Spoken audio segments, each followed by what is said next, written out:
Hello everyone, welcome back to my channel teams creativity. তোমরা সবাই কেমন আছো? আশা করি তোমরা সবাই খুব ভালো আছো। তো আজকে তোমাদের সঙ্গে একটা ব্রাইডাল মেহেন্দি আমি শেয়ার করব।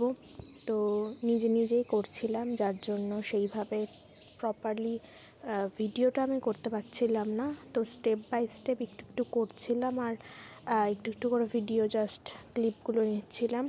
তো তোমরা ভিডিওটা শেষ পর্যন্ত দেখো, আর দেখে আমাকে অবশ্যই জানিও যে মেহেন্দিটা তোমাদের কেমন লাগলো। আর অনেক দিন পর ভিডিও নিয়ে আসলাম, ভিডিওই করতে পারছিলাম না, তো তার জন্য ভীষণ সরি। তো মাঝখানে দেখো আমি একটা ছোট্ট করে রাধা লিখেছি, ওই পাশ হাতের মাঝখানটাতে একটা কৃষ্ণও লিখেছি, কারণ আমার খুব ফেভারিট তাই। তো কেমন লাগলো মেহেন্দিটা অবশ্যই জানাও। আর মোটামুটি শ্যামনগরের মধ্যে তোমরা যারা আছো তারা চাইলে কিন্তু আমাকে কন্ট্যাক্টও করতে পারো যদি তোমাদের ইচ্ছে হয়। তো কারণ সমস্ত কাজ তোমরা দেখে নিয়ে তবেই তো তোমরা কন্ট্যাক্ট করবে, তার আগে তো করবে না। তো থ্যাঙ্কস ফর ওয়াচিং।